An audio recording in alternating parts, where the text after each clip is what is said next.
I admire my Tia Sonia. Thank you, Bobby. I admire you a lot. I'm proud of you. I'm very proud. My Tia Sonia fought against Castro in Cuba when she was a little girl, when she was a kid. She fought in the counter-revolution, and she was thrown in prison. She was tortured. And she came to America. She came here seeking freedom. My Tia Sonia is a woman of incredible strength, but also incredible love. You know, she and my dad are very close. So when I grew up as a little kid, we spent a lot of time at Tia Sonia's home. My grandparents, my abuelo and abuela, lived with Tia Sonia. And Bibi is Tia Sonia's daughter. Bibi's my cousin. She's 5 years older than I am. And we grew up like brother and sister. We grew up together. It was a house with a lot of love. It was a house with my abuelo dominating the room, smoking his pipe, expressing an opinion, expressing wisdom on every topic under the sun. It was a house where Tia Sonia had a pair of sandals that she called her chancletas. Oh my goodness.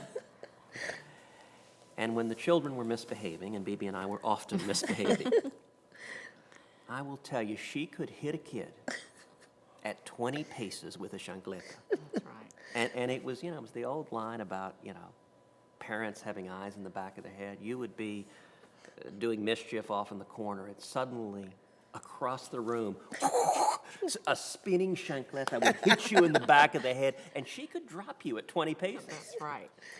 And so we lived in perpetual fear of the chancleta coming across the living room, which was a very That's effective. true. Yeah, we got It that. worked. It worked very well. And I'll tell you one of the things that was amazing. When she came, my dad came to America in '57. He was fleeing Batista. He had been imprisoned and tortured by Batista.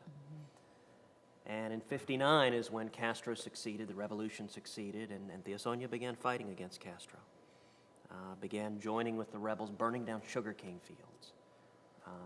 Fled to the hills, lived in the caves. That's right. And was repeatedly thrown in jail, repeatedly treated horrifically. And when she came to America, like my dad, she couldn't speak English.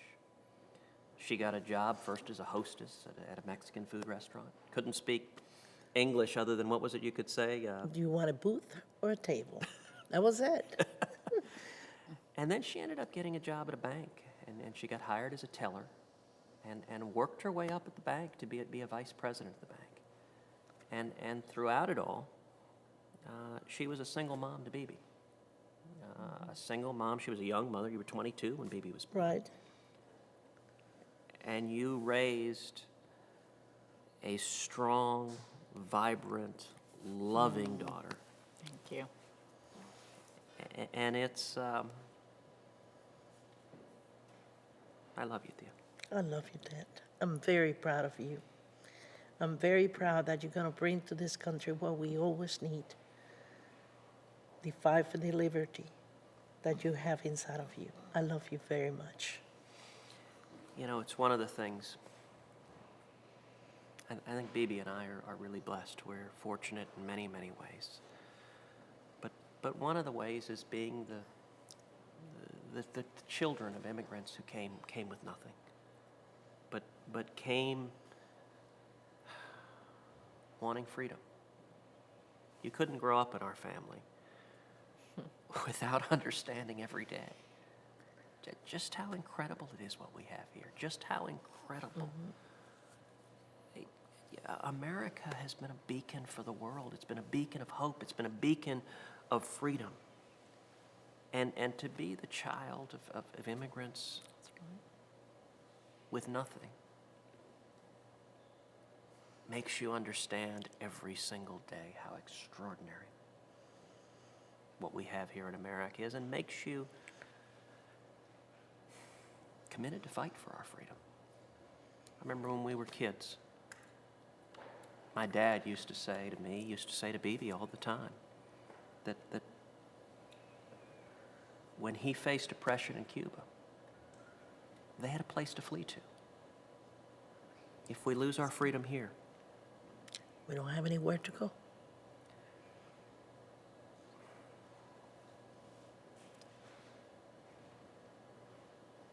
my whole life since I was a little kid, what I wanted to do is fight for freedom.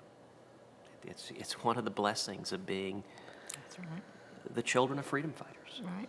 Is it makes you understand. You know, Reagan famously observed that liberty is not passed on in the bloodstream from one generation to the next, but that every generation has to stand up and fight for it. Mm-hmm.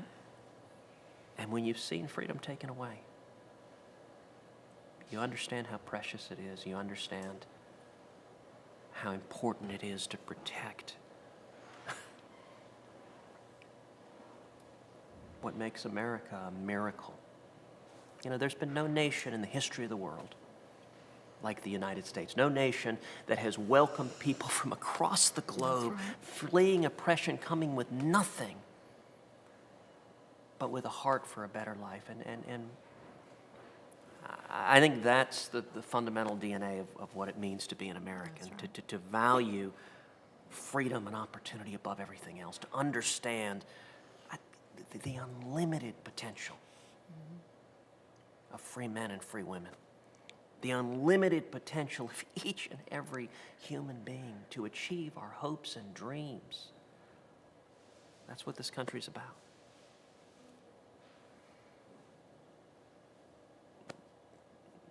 Bibi, why don't you share what it was like growing up in our family? Well, I was an only child, as you know, and you were like my kid brother. You know, I think I must have done so many girly things, unfortunately, with you. Made you play my Barbies, made you dress up and do all the fun things that kids do. But Sorry, start the answer looking at him and then come look at me. yeah. I just gotta get your hair out of your face, we can't see you on this camera. Oh, Start the Just move answer it back. looking at him. Ted, maybe you can set her up again. okay. And Then say, start the answer and then turn and look at me okay, to continue. okay, okay. Bibi, why don't you share what it was like growing up in our family? Well, Ted, growing up with you was unbelievable. We did so many things as kids. He was my kid brother. You were the guy that I hung out with, my little sidekick, and I made you play Barbies. I made you go out to the playground with me. We did dress up together, and it was so much fun. I mean, I just think that.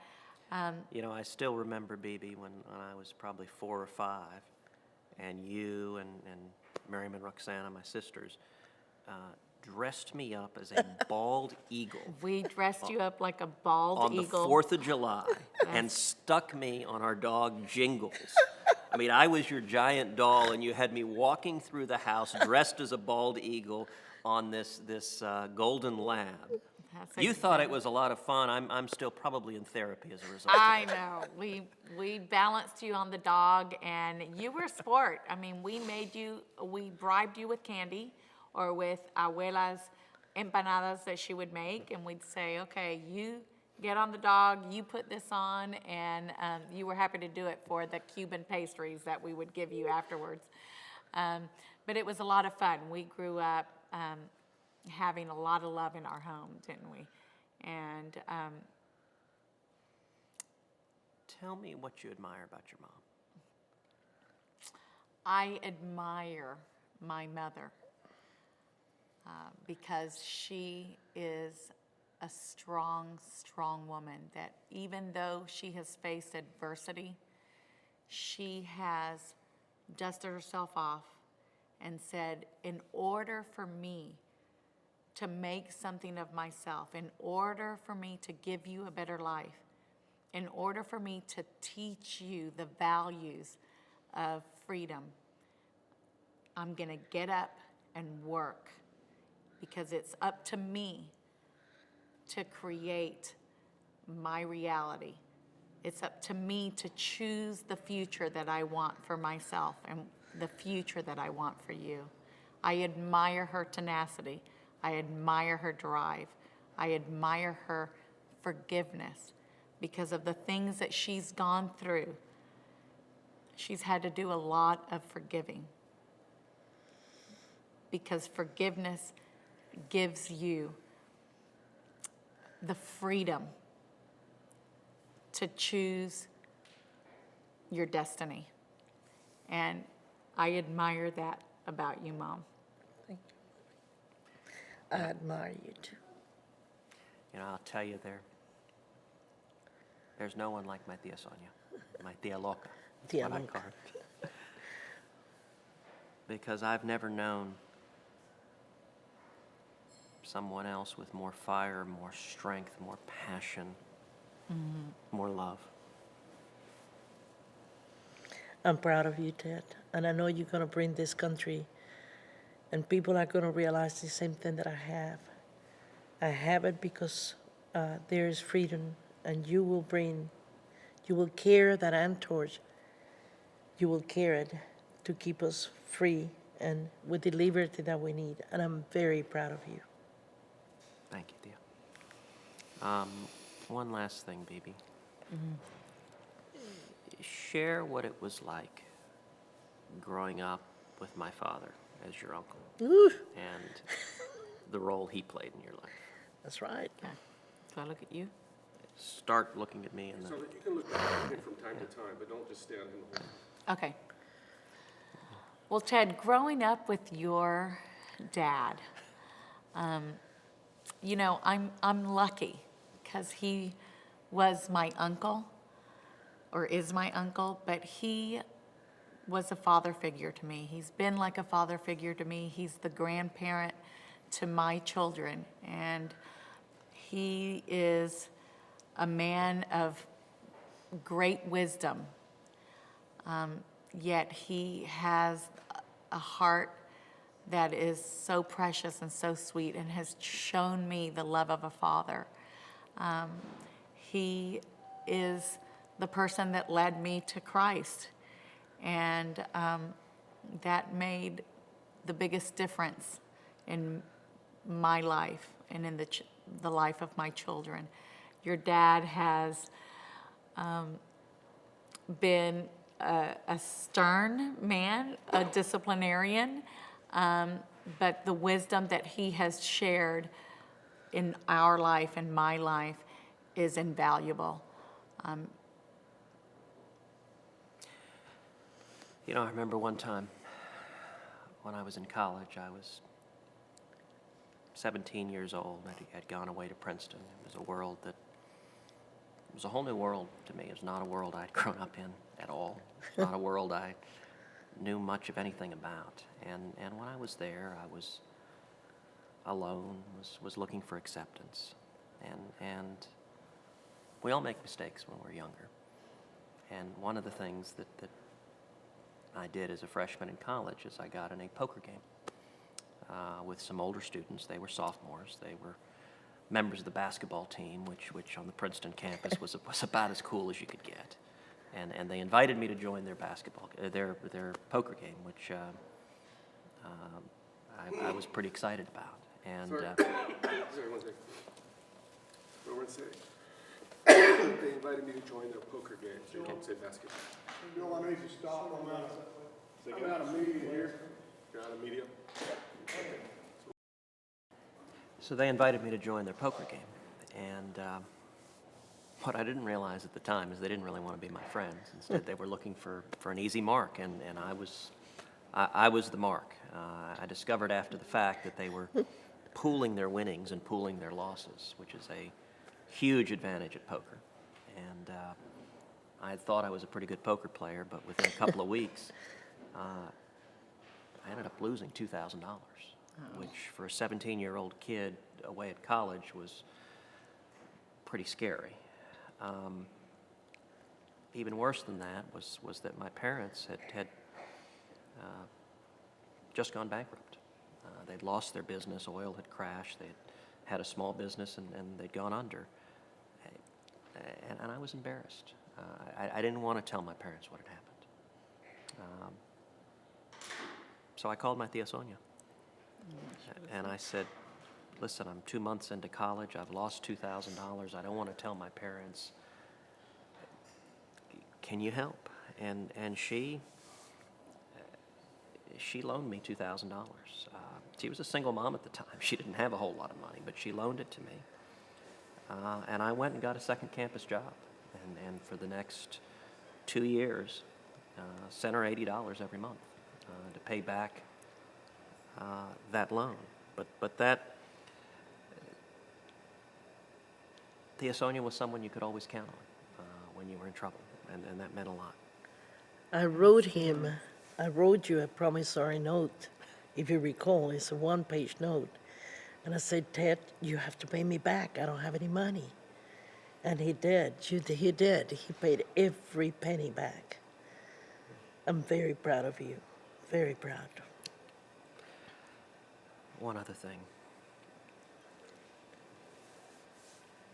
You know, one of the things that I think brings the Hispanic community together is shared values. If you look at the values that resonate in the Hispanic community, faith, family, patriotism, the American dream. We are all the sons and daughters of those who risked everything for freedom. That's what ties our community together. It's what ties Americans together. And one of the most difficult challenges of the past 6 years is that opportunity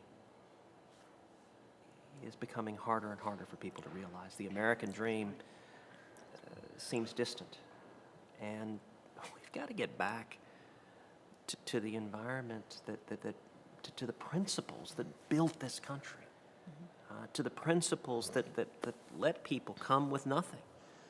You're right. And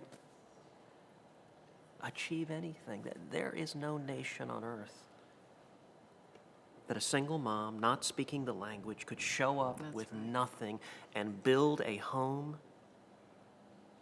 and provide a future for a strong, vibrant daughter who now is going on to build her own home with her 2 wonderful children. One of the things that make this country so beautiful. I admire you, Tia, and I love you. I love you, Ted. I admire you, and I know you're going to do the best to keep us all looking for a best place to live. It's the life in this country is the most wonderful thing that we can ever carry. I love you, and I'm proud of you. Thank you, Tia. Ted Cruz is my cousin, but my mom and him have grown up like brother and sister, so he's always been like an uncle to me. And he has just taught me so much about what I know today about our country and the foundations of how our country began and our founding fathers, etc. And just like how our family has actually like made a difference and an impact in our country today. Am I supposed to say like the same type? Say a similar thing, what he's meant to you in your life and how he's inspired you. Okay. Ted Cruz is my cousin, but he's more like an uncle to me. He's always around when I need him. He's just, he's a great guy. He's really inspirational to me in all the things that he's done. He's a leader, and I admire that. And what's funny is that people think that he's like, you know, he's this figure for everyone, but he's really just like a normal guy. He comes over and he'll play basketball with Diego, and yes, he does beat him, but they just have fun together, and he's just like super cool. Like we'll sit down and just talk about like my future. I'm going to college next year, and so he just like talks me through it, and it's like, oh, I remember when I was in college, and just like he just like goes through, and it's just like a really cool guy, and like almost like I consider Uncle Ted to be like my best friend almost. What he's done for me is amazing. He's, like Audrey said, he's always at the house, and he plays basketball with me, and he sometimes beats me, but he's just really cool. He always helps us out with what we need help with, like our problems. He talked Audrey through what are the right steps for her to go to college and what she needs to do to be successful. So that's really neat, and how he leads us in successful ways. And regardless of just being a leader in the Senate, he's also like a leader in our family, and he's someone that I look up to, and like he almost puts his like problems aside when it comes to our family, and he just like is always there and open, and is a very great listener and really cares, and you can tell that he really cares about what we are doing in our life. I'm not old enough to vote, but I certainly recommend that the youth of America support Ted Cruz. I am not yet old enough to vote. I will be here coming up in January, but I really encourage the youth of America to just open their eyes and really dig into just the foundations of how we want our country to be led. And I believe that Ted Cruz has everything and even more to run our country just amazingly and perfectly. I'm turning 18 this coming year, and the very first time I'm ever going to be allowed to vote, I'm going to be voting for my Tio Ted, and that's just like the most amazing opportunity that I could have ever thought of. I remember my mom and I took my brother and I to go vote for George Bush, and we walked out of the voting polls, and she was like, "Okay, kids, who did we vote for?" And we looked up with wide eyes, and we were like, "Tio Ted, Tio Ted," and she was like, "No, maybe soon, like sometime you will be voting for Tio Ted." And so it's just great to think back to that one story, and now realizing that he will be the first president I ever vote for. Okay. Freedom for young people today means everything and more to us. I mean, especially in my family, coming from the background that my grandparents had to fight for our freedom, it's something that we cherish and really hold true to our hearts because it's how we've gotten to where we are today. And so I really do encourage the young people to actually sit back and look and not take everything for granted, because it's something so true and so real that we just need to really just dive into and acknowledge.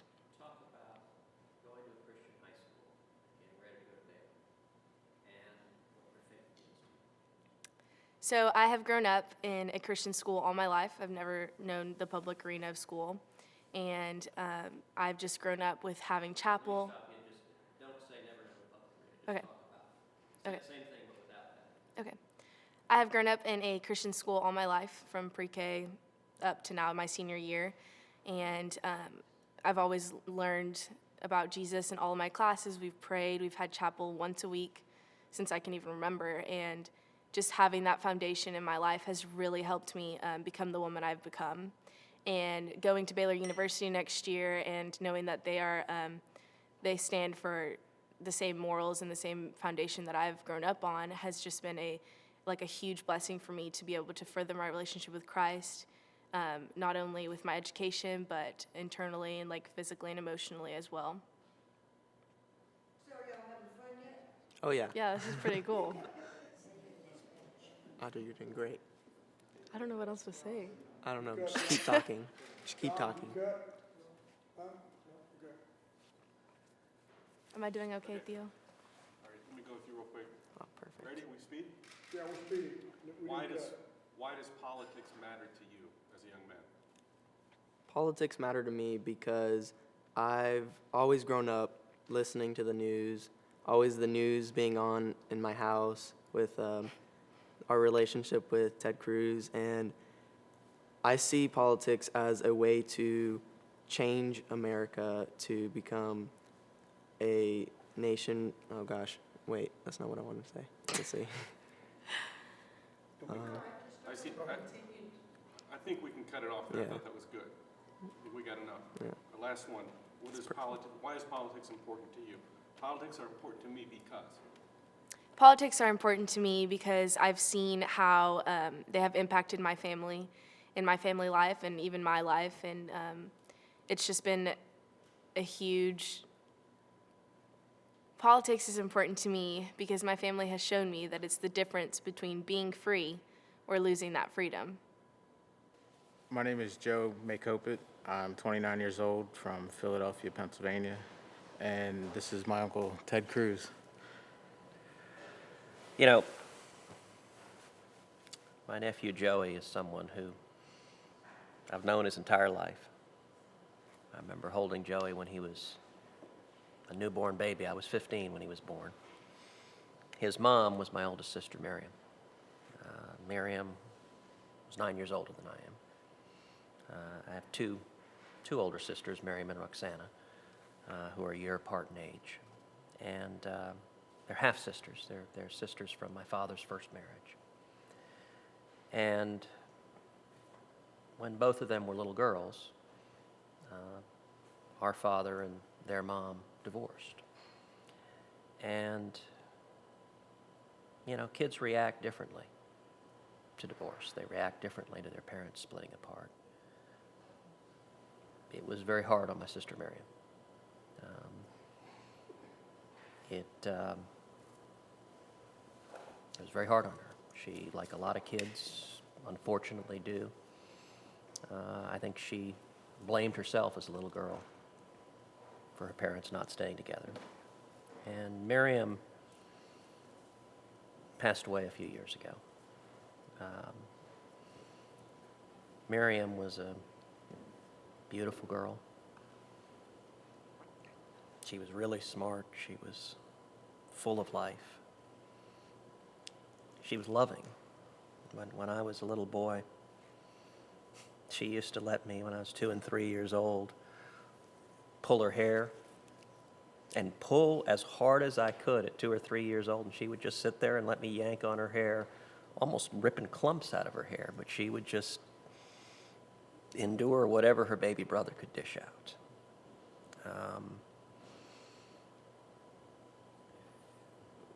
When Miriam got older, she struggled. She had a difficult life. Miriam had a lot of problems with alcohol abuse and substance abuse, pretty much her entire adult life. She took a lot of pain meds. She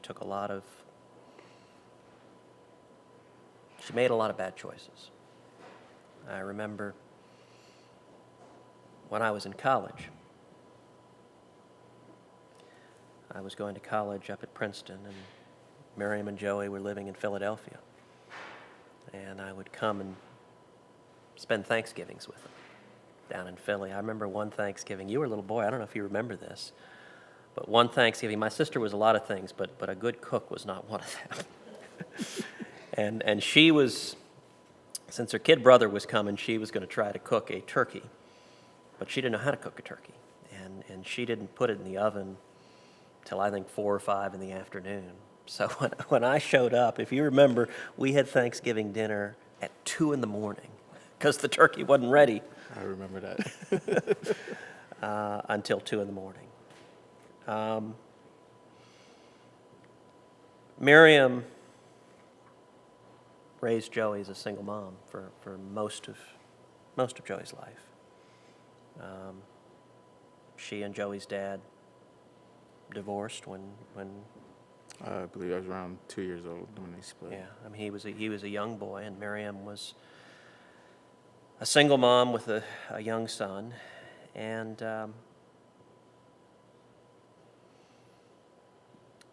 she also had problems with the law. She was a couple of different times sent to jail for shoplifting. I still remember her calling me from jail in Pennsylvania, where she served significant time, and I remember her crying about how difficult it was. When Joey was in 6th grade, things took a real turn for the worse with my sister.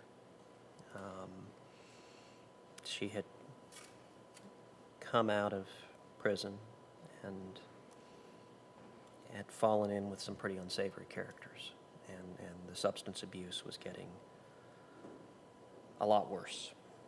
And I still remember my father and I together driving to Philadelphia, where she was at the time living in what was basically a crack house.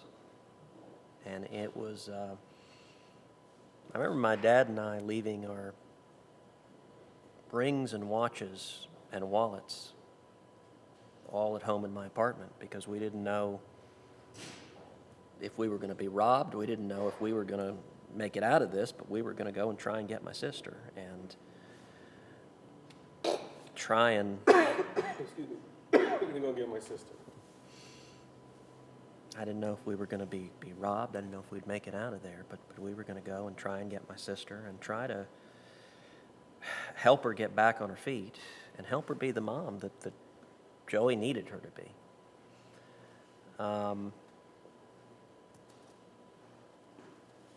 And we did. I still remember sitting in a IHOP with Miriam in Philadelphia with my father and me, trying to tell her, Miriam, your son needs you. And she wasn't at a point where she was ready to pull out of the spiral she was in. And it was a very, very difficult conversation because she didn't want to change from the path she was on.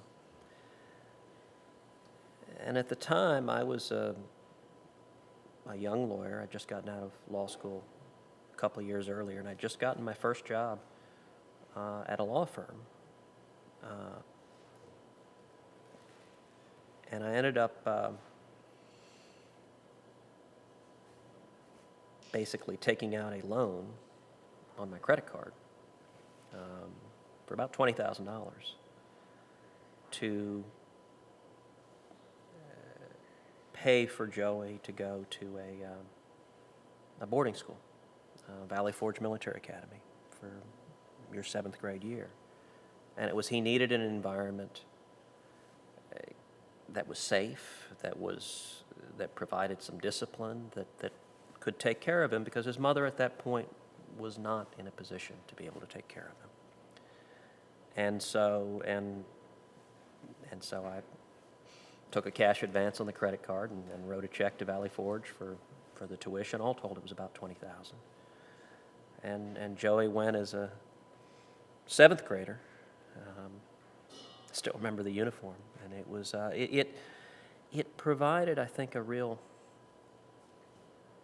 refuge, a solace in a time of significant challenge. And he spent a year at Valley Forge, and by the end of that year, Miriam had turned around some. She had not turned around entirely, but she had gotten to the point where she could hold a job and pay her rent and get back to providing the home that Joey needed.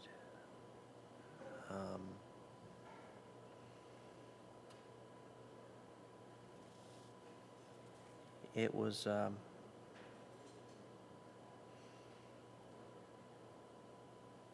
Joey, were you aware, can you say if you were aware that your uncle was paying for your tuition and how you felt about it, that he did that big gesture for you? You want to start out and say, when he sent me, when my uncle helped pay for my tuition, I knew about it and how I felt about it. So start with when my uncle. Well, I was at my dad's, and I remember getting the call. Should I go sure, from there? yeah.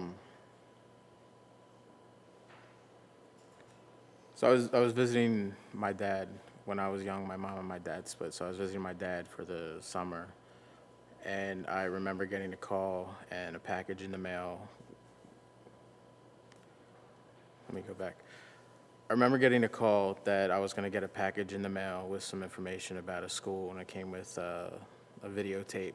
And I spoke to my Uncle Ted and my grandfather, and they wanted me to take a look at this video and see if this was something that I would be interested in. And they just told me what kind of opportunity that this school would be able to offer me by going to Valley Forge. And when I got the tape, it looked exciting, and it looked like a great opportunity. And I knew that my uncle and my grandfather were giving me this opportunity to make sure that I was in a right place. You know, I was going in the right direction with some foundation to go off of. And I remember watching the video and just making a decision to go. And I think they had me on a plane like the next day back to Philadelphia to go to Valley Forge because I was already a few weeks late from the start of the semester. Could you say how it turned your situation around, if it was beneficial, and were you in touch with your uncle during that time and reporting to him on the results? Can you tell that part of it? When I was in Valley Forge, it gave me just the foundation that the system that they use as far as responsibility. You know, the whole school is pretty much run by its students. And being at that age, I was 12 years old at the time, and having responsibility to have to go through the day and do my studies and everything on my own. It felt good to have the responsibility, and I was talking with my uncle and my grandfather, and just having like the right direction that they were giving me, and just, you know, helping me stay focused with what I needed to do while I was there, and not have to worry about the personal things that were going on at home. Can you say what your relationship has been like with your uncle since that time? My relationship with my uncle since then has been, I'm trying to think of a way to describe it. How has it been? It's been great. It's distant because of Okay, hold on. So I'm gonna say, my relationship with my uncle has meant a great deal to me since that time, and then give some details. So my relationship with my uncle, that's how I should start. Yeah, say my Uncle Ted. So Okay. The relationship with my Uncle Ted since that time has been great. Not having my father around much really left a hole that I was able to fill with my Uncle Ted, giving me, you know, guidance in certain times in life when I really needed it. And coming out of Valley Forge Military Academy when I was so young, and having this experience behind me, he just gave me the right direction to keep moving forward, and to just, you know, just never take second place, you know, if you can go for first. You know, one of the things that I've always been really proud of Joey is that, I mean, he was raised in a tough environment. And a lot of kids in that environment would have followed the path of their mom, would have made the same mistakes. And Joey hasn't. I am proud of the path you've taken. He's got a good job with a lot of responsibility, and he is hardworking and diligent. And, you know, I'll tell you, it was an amazing thing, even when Joey was a little kid and my sister was struggling. There was a peace and serenity about Joey. At 6 or 7, you would look at me, and it was almost like there was a peace and serenity about him. It was almost like what he was saying as a young boy was, you know, I know my mom's struggling, but I'm going to be all right. I don't know how to describe it other than... My first job was in a chocolate factory, and I started out as a laborer, just a material handler, driving forklifts and just doing various maintenance on different equipment around the plant. And after about 2 years, I made my way up to a control technician, which runs the computer systems for the machines that process the chocolate into chocolate liquor. So now part of my job is to keep records for, trying to think of a different Record way. to say it. keeping. Part of my job is record keeping. Part of my job is record keeping and inventory of multiple storage tanks of chocolate. And I look back to the sacrifice my Uncle Ted made for me when I was younger, and it really helped me straighten my life out. Shouldn't you say something It's about just- running these did you just- computers? No, that's control enough. these? You gonna do some computer things or no? yeah, I mean, I just run computer systems. Okay, let's wrap it up and just say, I look back and really appreciate the sacrifice my Uncle Ted made when I was younger. It really helped get me some discipline and turn my life around. I really appreciate him. Okay, can you say that again? Okay. Just- Somebody, looking back. Looking back, okay. I really appreciate my Uncle Ted. I know he made a big sacrifice to help me turn my life around by sending me to the military academy. Okay. Looking back, I know my Uncle Ted made a big sacrifice in sending me to the military academy, but without that, I don't know if I would have been able to come out and become the person I am today and turn my life around and just want to constantly push forward and progress. And without that, I would not be where I am today. You know, one of the things I'm proud of Joey, he got hired at the chocolate factory, 7, 8 years ago? About 8 years. And, started off driving a forklift and moving materials and worked his way up. And the job he's in now had previously been held by an engineer with a degree in engineering, and Joey doesn't have any formal training in engineering, but he taught himself how to operate the systems at the factory and has done a remarkable job with it. I saw an opportunity to learn the systems and the control systems that they use.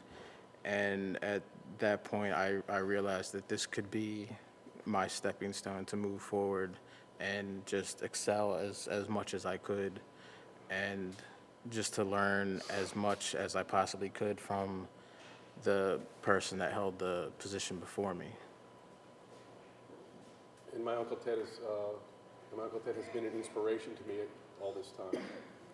And my Uncle Ted has been a huge inspiration for me ever since I was younger, just to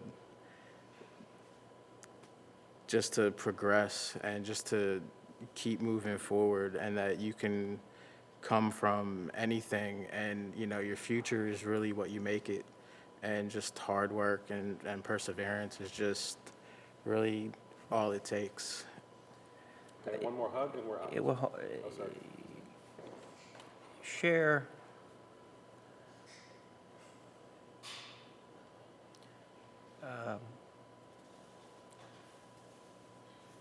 what it was like when your mom was struggling, and how you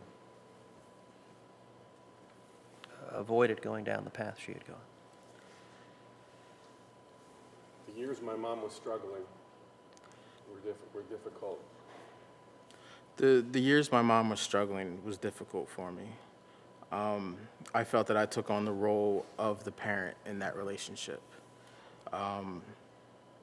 and just needed to be the responsible one and try to do as much as I could to keep myself from following that same road. And with guidance from my Uncle Ted and the rest of my family, I was able to get past that part of my life and get to a better point. And that's where I feel like I am today. And I don't think I'd be here without that kind of push or that kind of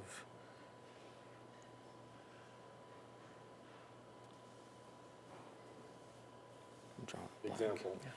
Yeah, without that kind of example in my life to really, propel me forward. Hugs, and I love Proud you. of you, Joey. I love you. I love you too. Yeah, great. Thanks All right. for sharing your story. Really good. Really appreciate it. Well, as I was growing up, we were growing up under a very strong, oppressive military dictatorship. I mean, the Batista regime was very corrupt. It was a military regime, and the military exerted a lot of influence upon the people. They were extorting money from the people, killing dissidents. And of course, the revolution started in the high schools and the universities. Initially, it started with student protests. I was in the student council, and so I was involved in student protests, in student marches, which were met with billy clubs. And after that, I remember a young, charismatic leader that rose up, talking about hope and change. His name was Fidel Castro. And we all followed him. We thought he was going to be our liberator. Little did we know. And so I became involved in the underground, fighting in the resistance movement. And I was involved in that, mostly sabotage, things of this sort, movement of weapons, training, that sort of thing. And ultimately, I was captured, I was imprisoned and tortured, but by the grace of God, I was able to leave Cuba and come to the greatest country on the face of the earth. I left Cuba in late 1957, came to the University of Texas on a student visa, and when Castro took over in 1959, I went back to Cuba that summer, and I was shocked. That same man that had been talking about hope and change was now talking about how the rich were evil, about how they oppressed the poor, and about the need to redistribute the wealth. Fidel began confiscating private property, began attacking freedom of the press, shutting down newspapers, television stations, radio stations, began attacking freedom of religion, began imposing Marxism to be taught on the schools. So I left Cuba totally disillusioned, never to return again, but so grateful to God to be in the greatest country on the face of the earth. You know, I consider that outside of the Bible, the Declaration of Independence and the Constitution of the United States of America are the two greatest documents that have ever been written, because the framers were people of principle. They were people that gave all to give us the freedoms that we have today. I think the last paragraph in the Declaration says it so clearly, which says, relying upon the protection of divine providence. This framer said, we mutually pledge to each other our lives, our fortunes, and our sacred honor. And they literally laid it all on the line to give us the freedom that we have enjoyed for almost over 200 years. I think the United States has been historically the bastion of freedom throughout the world. Countries throughout the world have looked up to America as an example of what a free society is. And it is sad that today the government has moved away from those principles that have made America great. You know, as I came to the University of Texas, I basically couldn't speak English, didn't have practically any money. I got my first job was as a dishwasher. And the reason I got a job as a dishwasher was very simple. You don't need to speak English to wash dishes. You just wash the dishes, you get paid, that was it. And plus, you got your food for free. So then later on, I became a cook at that university, and after I graduated, I went to work for IBM as a computer programmer. Within 6 years after leaving school, I had my own business in oil and gas exploration. I had a seismic data processing company, and initially in Canada, at the beginning of 1975, I sold that company and started all over again in Houston. And we had that company until mid-'80s, when OPEC basically opened the valves and flooded the market. and overnight, oil went from $35 a barrel to $7 a barrel. Unfortunately, my clients were small to medium-sized independent oil companies. Many of those went bankrupt. Unfortunately, some of them went bankrupt, owing me a whole bunch of money, so they took me under. I tell you, when I lost my business, I didn't just lose my business, I even lost my home. We really struggled. I mean, all of a sudden I found myself in a city which was devastated. We were really in a depression in Houston. There were tens of thousands of homes that had been foreclosed. Nobody could find a job. So when you can't find a job, what do? You become a commission salesman. And as a commission salesman, if you don't sell, you don't eat. And let me tell you, that gives you a lot of incentive to sell. So I sold all kinds of things. I sold vending machines. I sold insurance. I sold nutritional products, and did what I had to do to survive. It was very difficult, especially considering that we lost our business almost at about the time that our son Ted was ready to go to college. He wanted to go to Princeton, and we didn't have any money, but he had a dream.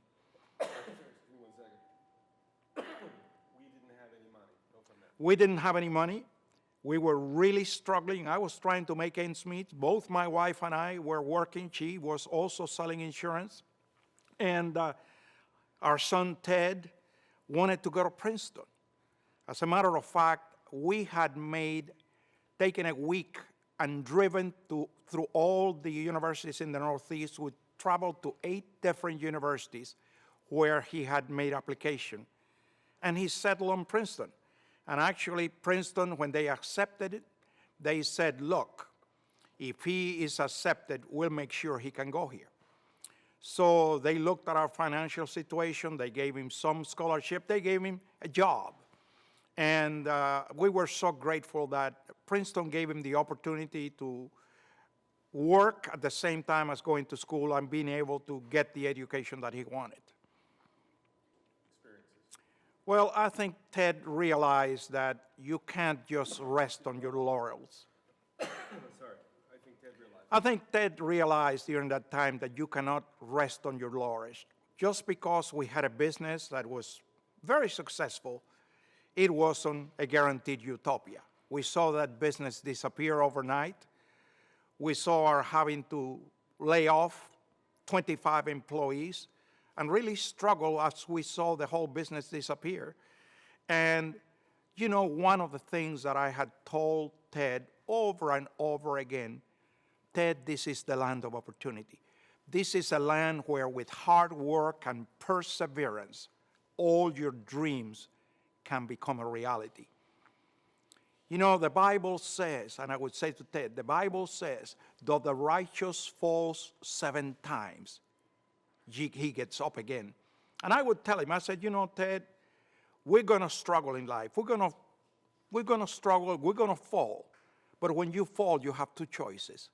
You can stay down there and feel sorry for yourself, or you can wipe your bloody nose and get up with twice the determination. And we choose to do the second. And I think that's a lesson that he learned. And the other thing that I told him was something that my father told me so many times. And he would say, integrity. It takes a lifetime to develop. It takes a second to lose it. And I think he learned those lessons well. Ted is such a disciplined young man. And when he has a dream, he will move mountains to make that dream become a reality. Ted is a disciplined man. And I'll tell you, he will make a great president of the United States. Well, you know, at the beginning of 1975, I was really a drunk. I was drunk very heavily. That really caused a lot of problems in our marriage. I was actually separated from my wife. I came to Houston, left my wife and my son Ted in Calgary, came to Houston, and We had some clients in the old business in Houston, so I started working with them. And I remember a man who had sold me a computer in Calgary, man from Houston, who invited me to go to a Bible study at his home. It was on a Monday night. I had nothing to do, so I figured, well, why not? I went there. I don't even know what the Bible study was about. But what impressed me was that at the end of the Bible study, they had a time of prayer. And everybody shared their prayer requests. And I realized these people all had problems. As a matter of fact, I remember a lady. She lived alone with her son, who was a drug addict. And this son would beat her to get money for drugs. And yet this woman had a peace that I couldn't understand. They all had a peace that I did not have. So that was what intrigued me. They had something that I didn't have and I really needed. I remember as I left home that evening, the lady at the house gave me a little booklet. And she said, would you take this home and look at it and come back the next Monday? So I said, sure. I came back the next Monday and she said, what do you think? It was a little booklet called The 4 Spiritual Laws. And I said, well, that's too easy. It can't be that easy. Well, she didn't know how to answer me. And she said, do me a favor, could you come back tomorrow night?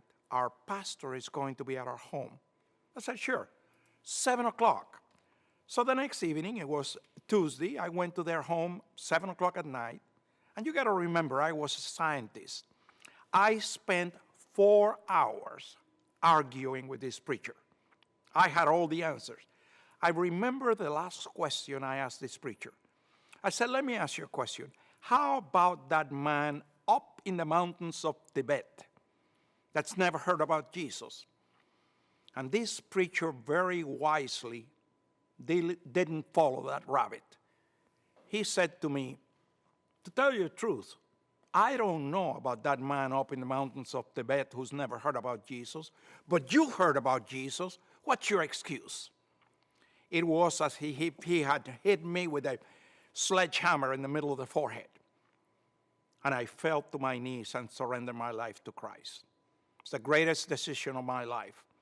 It totally turned my life around.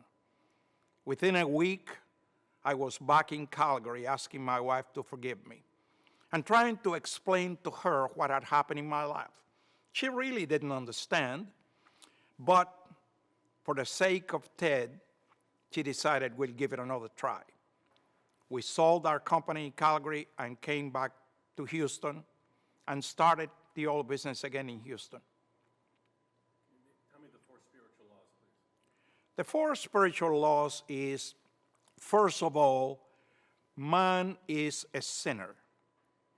And as a sinner, he cannot deserve a relationship with God.